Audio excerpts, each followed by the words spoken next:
Welcome to the next segment of our microlearning program on healthcare quality improvement basics. This program is based on the model for improvement recommended by the Institute for Healthcare Improvement. This segment will focus on establishing your quality improvement aim. The model for improvement includes 3 fundamental questions that can be addressed in any order. The first question we have outlined helps establish your quality improvement aim or goal. This is where we start the quality improvement process. All improvement requires setting an aim that defines what you're trying to accomplish, and by when. It is best to make sure we are smart with our aims. A SMART aim or goal is specific, measurable, achievable, relevant, and timely. Let's break down the components that make an aim SMART. First, the S for specific. By getting specific, you will clearly define exactly what needs to be done when creating a specific aim. Try to answer the 5 W questions. What do we want to accomplish? Why is this important? Who is involved? Or who is this intended to help? Where will this take place? Which resources or limits are involved? M is measurable. It is important to have measurable aims so you can track your progress and know if and when you have achieved your aim. A measurable goal should address questions such as how much? How many? How will we know when we're done? It can also be very motivating to see that progress is being made. Measuring and monitoring goals periodically can reaffirm that all effort is making a difference and encourages people to keep working towards the aim. A is for achievable or attainable. To be realistic, a goal must be something that you are both willing and able to do. It's important to honestly evaluate your team's abilities and scope. Key questions to address here are: how realistic is it to accomplish based on other constraints? What is in our scope and power to change? How can we engage the support or involvement of others to make this more realistic and achievable? It is important to note an aim can be both difficult and realistic, so don't be afraid to aim high.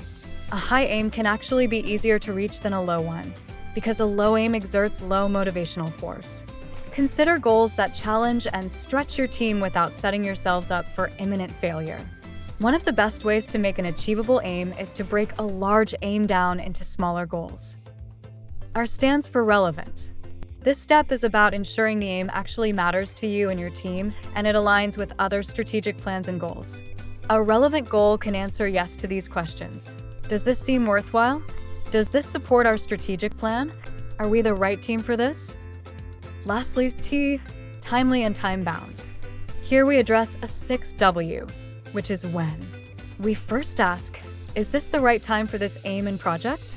Or, in other words, do we have enough capacity to give the aim the attention it needs and deserves? Then we set specific time boundaries for the effort. Without an end date, there is no sense of urgency, no reason to take any action today.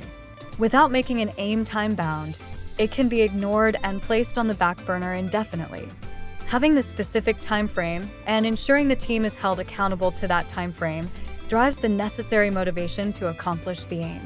Aims with small incremental changes may benefit from daily or weekly time frames, whereas larger projects or organizational strategic plan aims may require several months or even years. A time-bound aim answers these questions. How long will it take to reach this aim? What can we do today? What can we do 6 weeks from now or 6 months from now? As you begin improvement projects, it is important to define what you want to achieve and be smart with your aim. Use data to help establish your quality improvement aim. Here is an example of just some of the data sources you may use to help establish your aim. When establishing an aim, try to align with other efforts in your organization. This can help reduce burden and maximize efforts from your quality improvement projects. Quality improvement efforts can unknowingly improve care for one group of patients while worsening it for another. It is important that you keep health equity considerations in mind when creating your quality improvement aim. To help ensure inclusion and health equity, SMART goals have evolved into SMARTIE goals. Inclusion and equity are part of a SMARTIE goal framework, which should be used when establishing your quality improvement aim.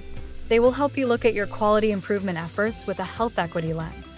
Inclusion means, have you invited, considered, and incorporated input from the population of focus?